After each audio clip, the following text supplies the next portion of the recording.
Margaret Maggie Thompson had always believed that invisible people saw the most. At 52, she'd perfected the art of moving through spaces without being noticed, a skill that served her well during her 8 years cleaning the executive offices at Pinnacle Shooting Club. The marble hallways echoed with her quiet footsteps each Tuesday night, her worn sneakers squeaking softly against floors that cost more than she made in 6 months.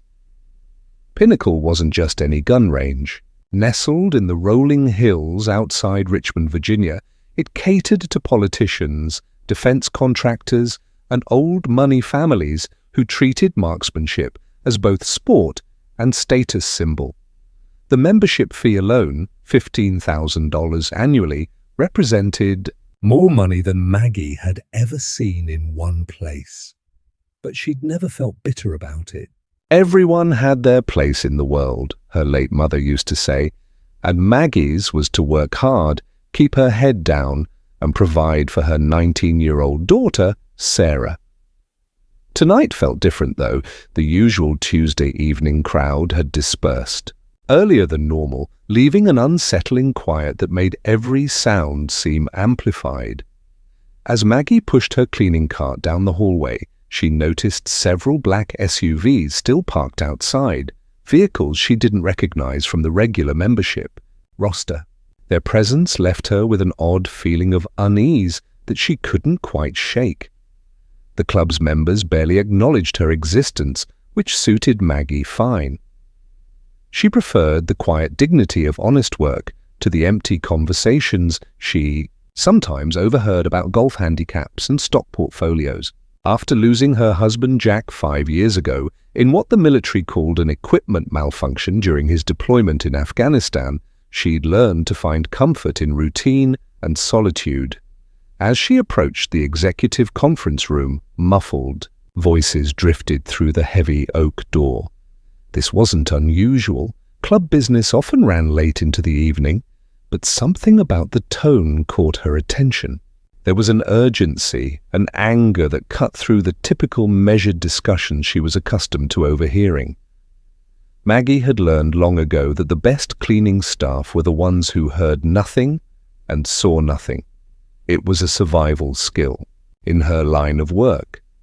But as she set up to clean the adjacent office, fragments of conversation seeped through the walls, and what she heard made her blood run cold. "The shipment from Montenegro arrives Thursday," a gruff voice was saying. "Senator, Williams has the customs paperwork ready, but we need to make sure the harbor master stays quiet." Another voice, smoother, more refined, responded, "Detective Martinez's people have been asking questions about the club's import records. We may need to accelerate the timeline." Maggie froze, her hand gripping the handle of her vacuum cleaner. Montenegro, import records. This didn't sound like club business at all. She pressed closer to the wall, her heart pounding so loudly she was certain it would give her away. "The beauty of this operation," the refined voice continued, "is that no one suspects a thing. Who's going to question a shooting club importing sporting equipment? We've been moving military-grade weapons through here for 2 years, and not a single investigator has looked twice at our books." The words hit Maggie like a physical blow. Military-grade weapons, Pinnacle Shooting Club, with its reputation for tradition and respectability, was a front for arms smuggling? She thought of all the politicians she'd seen walking these halls, the defense contractors who held private meetings in the conference rooms, the foreign visitors who spoke in hushed tones about cultural exchanges. "What about the cleaning lady?" a third voice asked, younger and more nervous than the others. "She's been here for years. She could have overheard something." Maggie's blood turned to ice. They were talking about her. The refined voice laughed, a sound devoid of warmth. "Margaret Thompson? Please. She's a 50-something widow from the wrong side of town who barely finished high school. Even if she heard something, who would believe her? And more importantly, who would she tell? Her biggest concern is making rent and keeping her daughter in community college. The casual cruelty of the assessment stung more than Maggie expected. They had clearly looked into her background, reducing her entire life to a few dismissive sentences, but their contempt might also be her protection. They genuinely didn't see her as a threat. Besides, the gruff voice added, women like that know their place. They don't cause trouble because they can't afford to. She needs this job more than she needs to play hero. As the meeting continued, Maggie remained perfectly still, absorbing every word. What she was hearing went far beyond simple weapons trafficking. These people were discussing bribes to senators, payments to law enforcement officials, and the systematic corruption of government oversight. The scope was staggering, millions of dollars changing hands while she scrubbed their toilets for $12 an hour. When the voices finally faded and she heard car doors slamming in the parking lot, Maggie allowed herself to breathe normally again. Her hands were shaking as she tried to process what she had learned. The smart thing, the safe thing would be to forget everything she'd heard, to continue cleaning and collecting her paycheck as if this night had never happened. But as she mechanically went through the motions of cleaning the conference room, she couldn't stop thinking about Sarah. Her daughter was studying journalism at the community college, working part-time at the campus newspaper, and dreaming of becoming an investigative reporter. Sarah had inherited her father's idealism, the same trait that Maggie sometimes wondered had gotten him killed. The irony wasn't lost on her. Here she was, a woman they considered too insignificant to matter, sitting on evidence of the kind of corruption that destroys lives and destabilizes nations. Sarah would tell her to fight, to seek justice regardless of the personal cost. But Sarah was 19 years old and still believed the world was fundamentally fair. As Maggie emptied the wastebaskets, her eyes fell on a discarded manila folder that had somehow escaped the paper shredder. Inside were shipping manifests, customs declarations, and what appeared to be coded communications. The documents were damning, clearly showing falsified import records and the movement of restricted weapons. Her hands trembling, Maggie photographed the documents with the cheap smartphone Sarah had insisted she carry for emergencies. The camera quality was poor, but the text was legible. She had stumbled upon something huge, bigger than she could have imagined. The question now was what to do with information that could either change everything or get her killed. Over the next several days, Maggie continued her routine while secretly gathering evidence.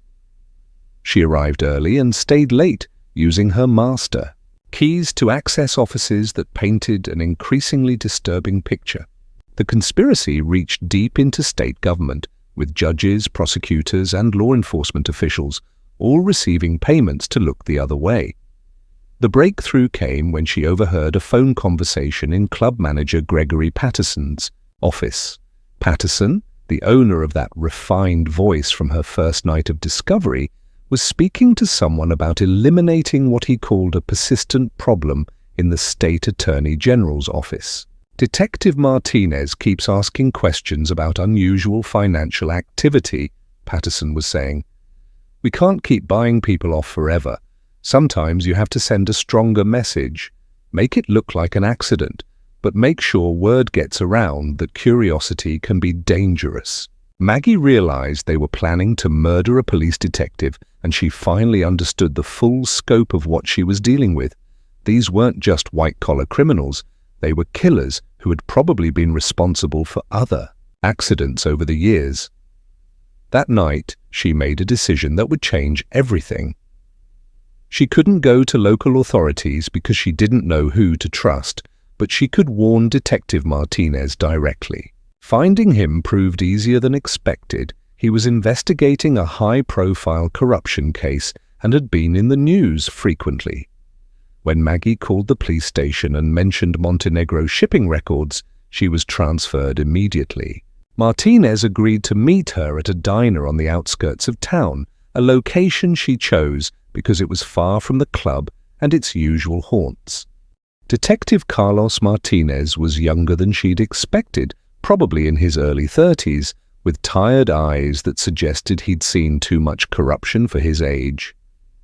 He listened quietly as she explained how she'd discovered the information, never once showing the dismissive attitude she'd feared. "Mrs. Thompson," he said when she finished, "do you understand what you're giving me?" "Evidence of the biggest weapons smuggling operation on the East Coast." "I understand it's evidence of treason," she replied, surprised by the steadiness of her own voice. "Some of these weapons are ending up with groups that fight against American interests." Martinez nodded grimly.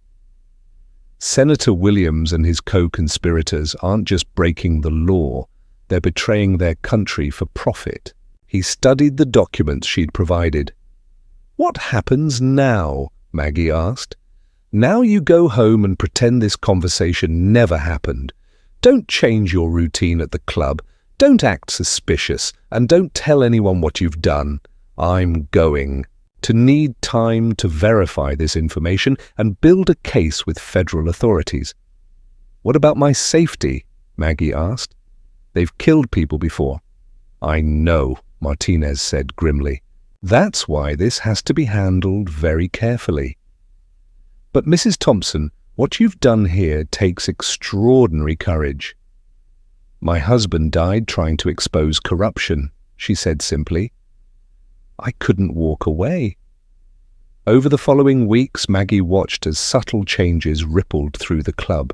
Conversations became more guarded, meetings were moved to off-site locations, and there was a general atmosphere of paranoia that hadn't existed before. Patterson began watching her more closely, though he tried to be subtle about it.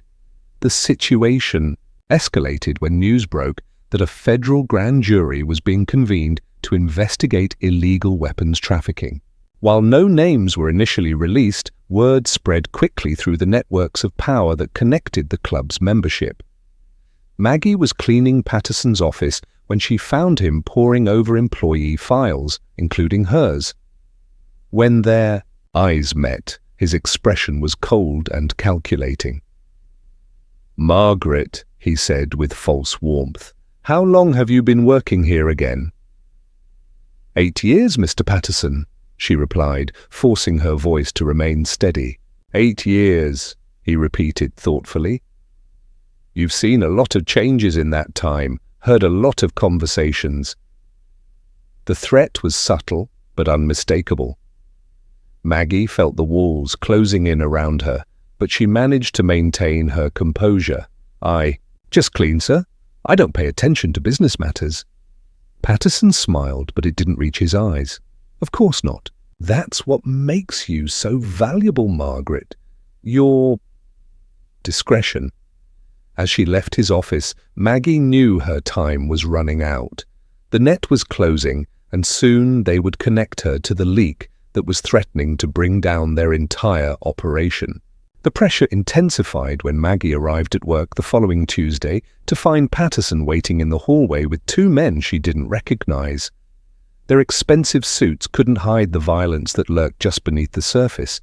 Everything about their posture and the way their eyes moved suggested they were accustomed to using force to solve problems. "Margaret," Patterson said, with that same false warmth, "we need to have a conversation." She knew in that moment that her life was in immediate danger. These men weren't here to ask questions. They were here to eliminate a problem. But Maggie had spent 8 years moving invisibly through these halls, and she knew every exit, every hiding place, every blind spot in the security camera coverage. "Of course, Mr. Patterson," she said, her voice steady despite her racing heart. "Let me just put my cleaning card away." As she moved toward the supply closet, Maggie palmed the small canister of industrial cleaning solvent she always carried. It wasn't much of a weapon, but it was something. More importantly, she knew the supply closet connected to a maintenance corridor that led directly to the parking garage. "Actually, Margaret, why don't you come with us now?" one of the men said, stepping closer. That's when Maggie acted. She sprayed the cleaning solvent directly into the nearest man's eyes, causing him to cry out and stumble backward. In the confusion, she darted into the supply closet and slammed the door behind her, engaging the industrial lock from the inside. She could hear them pounding on the door as she crawled through the narrow maintenance corridor, her heart hammering so hard she thought it might burst. Behind her, Patterson was shouting orders and the men were trying to break down the door. The corridor led to the parking garage where her ancient Honda Civic waited in the shadows. She had never been so grateful for her paranoid habit of always parking near the exit. The engine turned over on the second try, and Maggie gunned it toward the exit ramp just as the two men burst into the garage. What followed was 20 minutes of the most terrifying driving of Maggie's life. Her old Honda was no match for the powerful sedan that pursued her through the winding roads outside Richmond, but she had one advantage. She knew these roads from years of commuting while her pursuers were clearly unfamiliar with the area. She managed to lose them by turning into a shopping center and hiding her car behind a large delivery truck. As she sat there shaking, Maggie realized that her old life was over. She could never return to the club, and these people would never stop looking for her. Using a payphone at the shopping center, she called Detective Martinez's emergency number.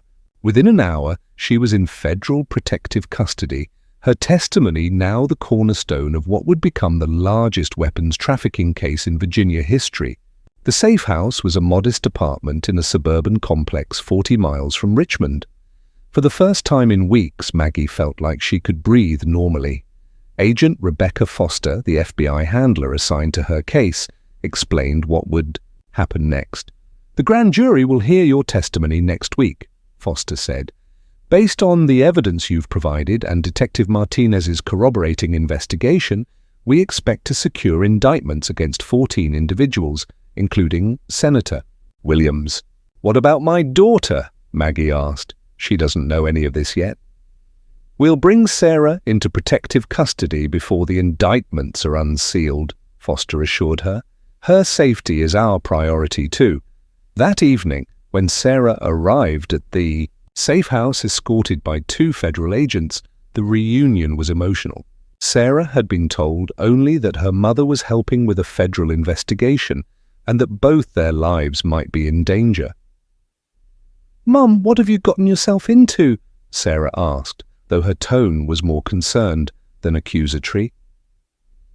As Maggie explained everything that had happened, she watched her daughter's expression change from confusion to amazement to fierce pride.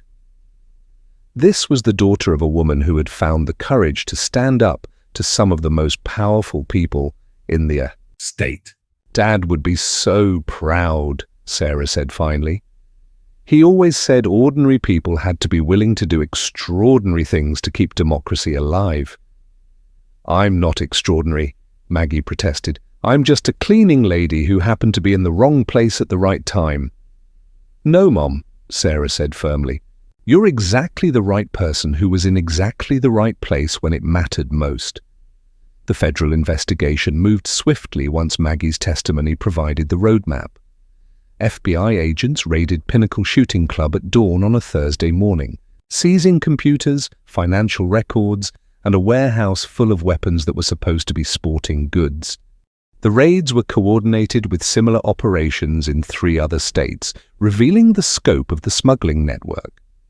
Patterson and his associates had underestimated not just Maggie's courage, but also her intelligence. The documents she had, photographed and copied, provided a detailed trail of financial transactions, shipping records, and communications that would have taken investigators months to piece together on their own.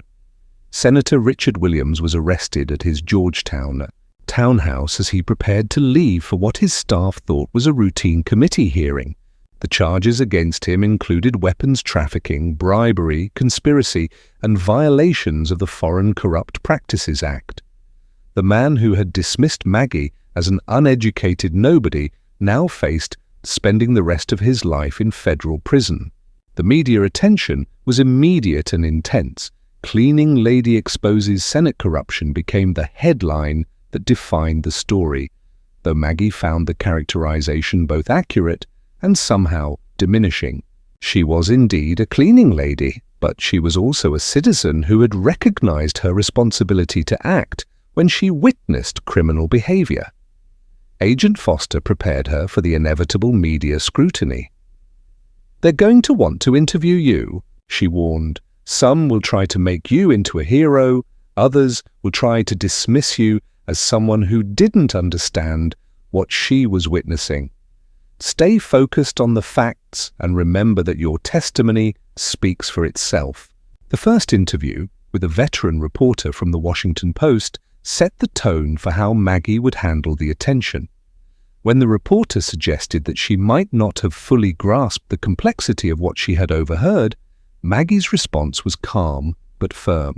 "I may not have a college degree," she said, "but I know the difference between legal and illegal business discussions. When someone talks about bribing senators and moving military weapons to avoid detection, that's not complex.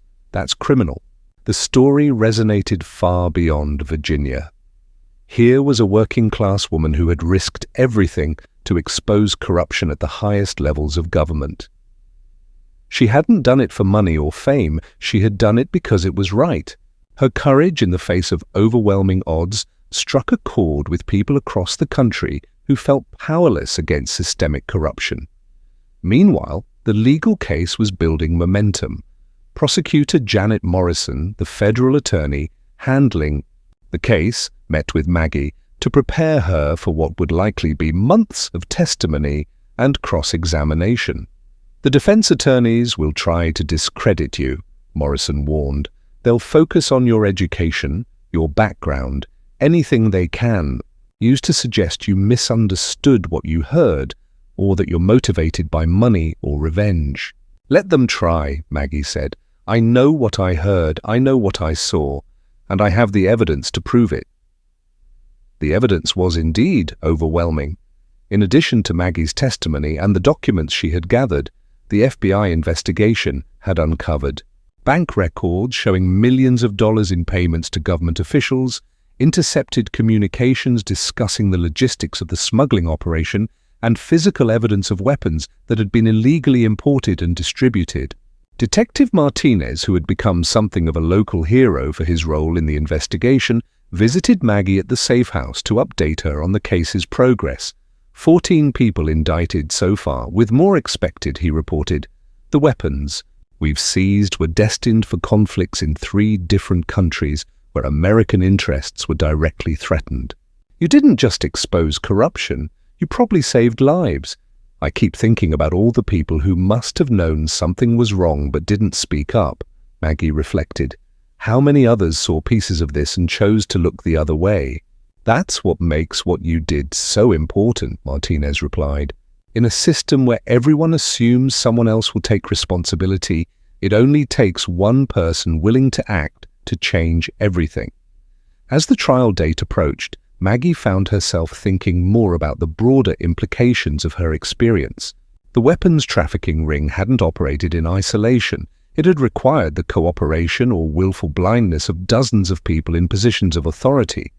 Her decision to speak up had exposed not just criminal behavior, but systemic failures in oversight and accountability. Sarah, who had taken a leave of absence from college to stay close to her mother during the legal proceedings, was documenting the entire experience for a journalism project. "This is going to be my senior thesis," she announced. "The role of everyday citizens in exposing government corruption. Just remember," Maggie told her daughter, "I didn't set out to be a whistleblower or a symbol of anything.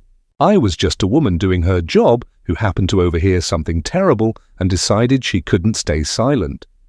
"But that's exactly what makes it so powerful, Mom," Sarah replied. "You proved that the most important qualification for fighting injustice isn't education or connections. It's the willingness to act when action is required." The trial began on a crisp October morning. in the federal courthouse in Richmond. Media trucks lined the street, and protesters gathered on both sides, some supporting Maggie's courage in exposing corruption, others claiming the investigation was a politically motivated witch hunt targeting conservative politicians and business leaders. Maggie took the witness stand wearing the same simple blue suit she had worn to her first meeting with Detective Martinez. She had refused the justice. Department's offer to provide her with more expensive clothing, preferring to appear as herself rather than trying to play a role. Prosecutor Morrison began with straightforward questions about Maggie's background and her work at Pinnacle Shooting Club. The goal was to establish her credibility as a reliable witness who had no ulterior motive for fabricating evidence. Mrs. Thompson, how long did you work at Pinnacle? Morrison asked. 8 years, Maggie replied clearly. I cleaned the executive offices every Tuesday and Thursday evening. During that time, did the club members generally acknowledge your presence? No, ma'am. I was essentially invisible to them. They conducted business as if I wasn't there. On the evening of March 15th, what did you overhear while cleaning near the conference room? Maggie's testimony was methodical and devastating. She recounted the conversations about Montenegro shipments, bribes to Senator Williams, and plans to eliminate Detective Martinez. Her calm recitation of facts, supported by the documents she had photographed and the audio recordings the FBI had subsequently obtained, painted a picture of systematic corruption that reached the highest levels of government. The defense attorneys, led by prominent Washington lawyer Thomas Bradley, attempted to discredit her testimony by focusing on her background and education. Bradley's cross-examination was aggressive, but ultimately counterproductive. Mrs. Thompson, you never completed college, is that correct? That's correct. You have no background in international law, customs regulations, or weapons trafficking? No, sir. Yet you expect this jury to believe that you understood the complex legal and financial discussions you claim to have overheard. Maggie's response was calm but pointed. Mr. Bradley, when someone discusses bribing a senator to falsify customs documents so they can smuggle military weapons to foreign countries, you don't need a law degree to understand that's criminal behavior. The courtroom erupted in murmurs, and Judge Patricia Hamilton had to call for order. Bradley's attempt to portray Maggie as an unreliable witness who had misunderstood sophisticated business discussions had backfired spectacularly. The prosecution's case was further strengthened by testimony from FBI agents who had conducted the raids, financial experts who had traced the money trails, and federal weapons inspectors who confirmed that the seized materials were indeed military-grade, equipment illegally imported under false documentation. Senator Williams took the stand in his own defense, attempting to portray himself as a victim of overzealous prosecutors and unreliable witnesses. His testimony was carefully crafted but ultimately unconvincing, particularly when Morrison confronted him with recorded phone conversations discussing specific payment amounts and delivery schedules. Senator Williams, Morrison asked during cross-examination, can you explain why you received $2.3 million in payments from accounts controlled by Gregory Patterson if you had no knowledge of the weapons trafficking operation? Williams's answer, that the payments were legitimate consulting fees for unspecified services, sounded hollow when compared to the detailed evidence of his direct involvement in facilitating customs clearances for illegal shipments. Patterson himself chose not to testify, but his recorded conversations with co-conspirators provided some of the most damning evidence against the entire network. In one particularly revealing phone call, he discussed the need to neutralize Detective Martinez before his investigation could expose their operation. The trial lasted 6 months, during which Maggie testified on 4 separate occasions. Each time, she maintained the same calm demeanor and factual approach that had characterized her initial testimony. Defense attorneys' attempts to rattle her or catch her in contradictions failed consistently. The media coverage was intense throughout the trial, with Maggie becoming a reluctant symbol of citizen activism and government accountability. She gave only a few interviews, preferring to let her testimony speak for itself, but those she did grant reinforced the image of a principled woman who had acted out of duty rather than self-interest.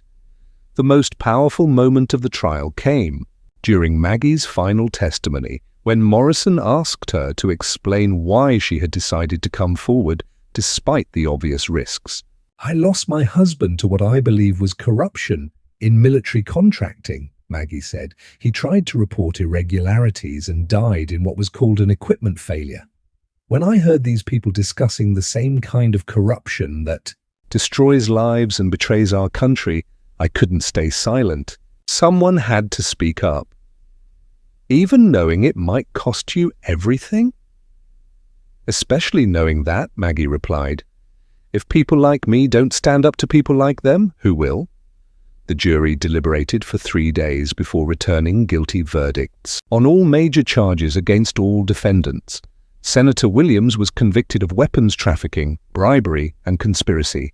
Patterson and his associates were found guilty of running a criminal enterprise that had compromised national security for profit. As the verdicts were read, Maggie felt not triumph, but relief. The system had worked, justice had been served, and the country was safer because a network of corrupt officials had been exposed and convicted. The sentencing hearing took place 2 months after the verdicts, giving Judge Hamilton time to review the extensive pre-sentence reports and victim impact statements. The courtroom was packed with media, family members of the defendants, and citizens who had followed the case closely. Maggie was invited to address the court before sentencing, an opportunity she had debated accepting. Ultimately, she decided her voice needed to be heard not for revenge, but to speak for all the people whose trust had been betrayed by those sworn to serve the public interest. "Your Honor," she began, standing at the podium in the same blue suit that had become her courtroom uniform. "I didn't ask to be here." "I didn't seek out this responsibility. I was just trying to do my job and support my daughter when I stumbled across evidence of crimes that threatened our national security." She paused, looking directly at Senator Williams, who sat at the defendant's table with his head bowed. "These men thought I was invisible, that I didn't matter, that I wouldn't understand what I was witnessing or wouldn't have the courage to act on it. They were wrong on all counts. I did understand I did matter, and I found the courage because the alternative, staying silent while they betrayed their country for money, was unacceptable." Her voice grew stronger as she continued. "This case isn't just about weapons trafficking or bribery. It's about whether ordinary citizens can hold powerful people accountable when they abuse the trust placed in them. The defendants thought their positions and connections made them untouchable. They learned otherwise. I hope my actions send a message to other people in service jobs, other people who feel invisible and powerless, that their observations matter and their voices count. Democracy doesn't work when only the powerful get to decide what's right and wrong. It works when ordinary people are willing to stand up and say, 'This is not acceptable,' regardless of the personal cost." When she finished, the courtroom was silent except for the sound of several people quietly crying. Judge Hamilton nodded respectfully before proceeding to sentencing. Senator Williams received 25 years in federal prison without the possibility of parole. "You violated the trust of the American people in the most fundamental way possible," Judge Hamilton told him. "You used your position to profit from activities that directly threatened national security. The sentence reflects not just the severity of your crimes, but the damage you've done to public confidence in democratic institutions." Patterson received 30 years, with the judge noting that his role as the operational leader of the conspiracy and his threats against law enforcement justified the longer sentence. The other defendants received sentences ranging from 8 to 15 years, depending on their level of involvement. As the sentences were pronounced, Maggie felt a complex mix of emotions. Justice had been served, but she took no pleasure in seeing people's lives destroyed, even those who had chosen to break the law. What mattered was that the system had worked. Ordinary citizens could still hold the powerful accountable when they were willing to accept the risks involved. Outside the courthouse, reporters surrounded Maggie as she left the building. She had prepared a brief statement, knowing this would likely be her last public comment on the case. "I want to thank the FBI agents, prosecutors, and court personnel who ensured that justice was served fairly and thoroughly," she said. "I also want to thank my daughter, Sarah, whose support kept me going through the most difficult period of my life." "What's next for you, Mrs. Thompson?" a reporter called out. "I'm going home," she replied simply. "I'm going to hug my daughter, cook a good meal, and try to return to something resembling a normal life. I never wanted to be a public figure. I just wanted to do the right thing when I was confronted with evidence of serious crimes." "Do you have any regrets about coming forward?" Maggie considered the question carefully before answering. "I regret that it was necessary. I regret that people in positions of trust chose to betray that trust for money, but I don't regret speaking up. If more people were willing to speak up when they witness wrongdoing, we'd have less wrongdoing to speak up About. As she walked away from the courthouse with Sarah beside her, Maggie reflected on how much her life had changed since that Tuesday night when she first overheard the conversation that would transform her from an invisible cleaning lady into a symbol of citizen activism. The media attention would fade, the public would move on to other stories, but the precedent had been established. Ordinary people could challenge the most powerful institutions when armed with truth and the courage to act on it. "Are you really "Okay with going back to a quiet life?" Sarah asked as they drove away from Richmond. "I'm looking forward to it," Maggie replied.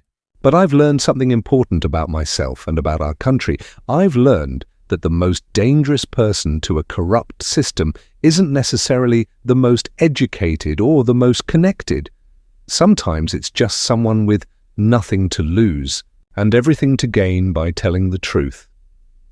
"And what did we gain, Mom?" Maggie smiled. "We gained the knowledge that the system still works when ordinary people are willing to make it work. That's worth more than all the money Senator Williams and his friends were stealing." 6 months after the sentencing, Maggie sat in the small apartment she and Sarah had rented in a quiet suburb outside Richmond. The federal government had offered her a substantial reward for her role in exposing the weapons trafficking ring, but she had accepted only enough to cover Sarah's remaining college expenses and their basic living costs for a year. The rest, nearly $2 million, had gone to establish the Thompson Foundation for Citizen Accountability, an organization dedicated to supporting and protecting ordinary people who witness criminal behavior in their workplaces. The foundation provided legal assistance, financial support, and security services for whistleblowers who might otherwise be too afraid or too poor to come forward. "Mum, you have to see this," Sarah called from her laptop at the kitchen table. She was working on a story for her journalism class about the long-term impact of the Pinnacle case. There have been 12 major corruption cases broken by service workers in the past 6 months. Hotel housekeepers, office cleaners, maintenance staff. People are paying attention now to what they see and hear. Maggie smiled as she read over Sarah's shoulder. The cases ranged from a janitor who exposed embezzlement at a major charity to a cafeteria worker who uncovered safety violations at a nuclear facility. Each story featured ordinary people who had found the courage to speak up when they witnessed wrongdoing. "It's like you started a movement," Sarah observed. "I didn't start anything," Maggie corrected gently. "I just proved that it's possible for regular people to hold powerful institutions accountable." Other people were already brave. They just needed to see that someone like them could succeed. The foundation had received over 300 calls in its first 6 months of operation. Many were from people who had witnessed suspicious activities, but weren't sure if what they'd seen was actually criminal or if anyone would believe them.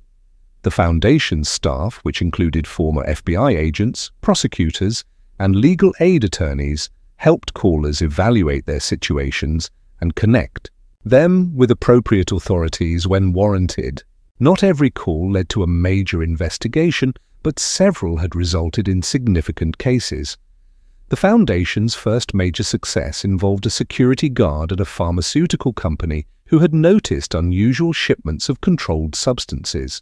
His report led to the discovery of a prescription drug trafficking ring that had diverted millions of dollars worth of painkillers to illegal markets.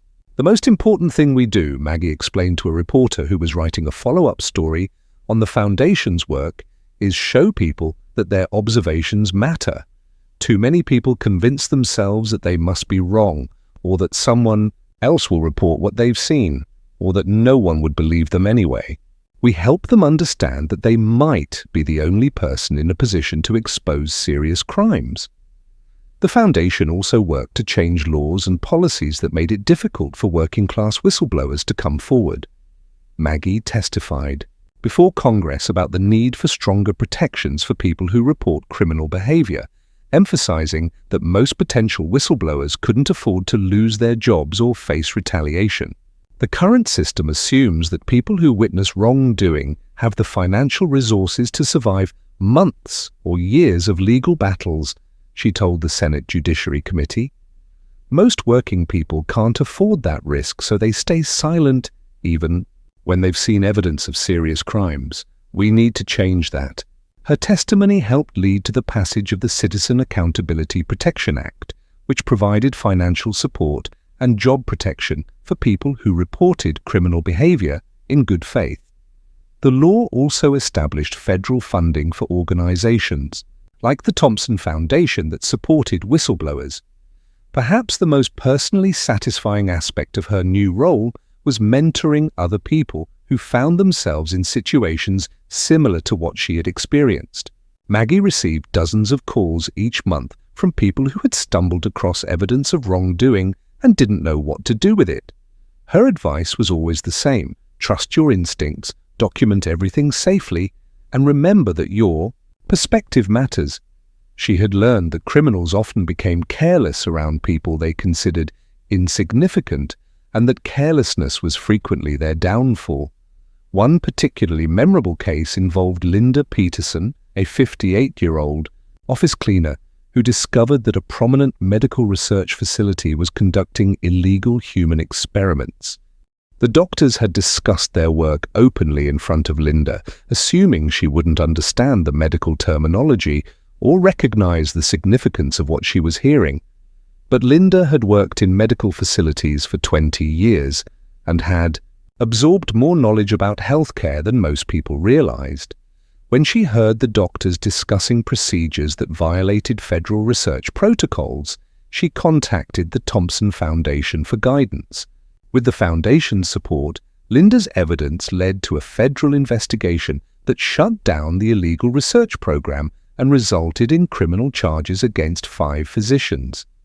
The case made national headlines and sparked a broader conversation about oversight of medical research.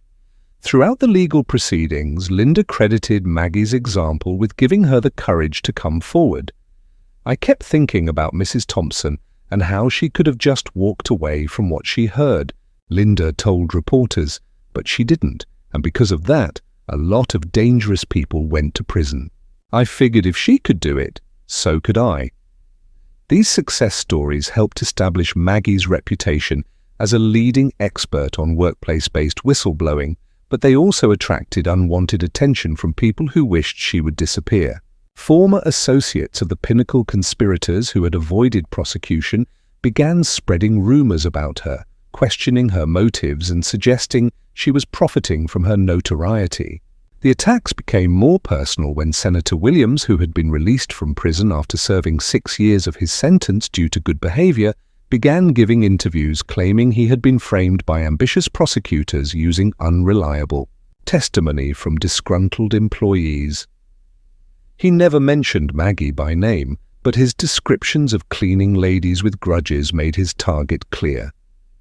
The criticism stung more than Maggie expected.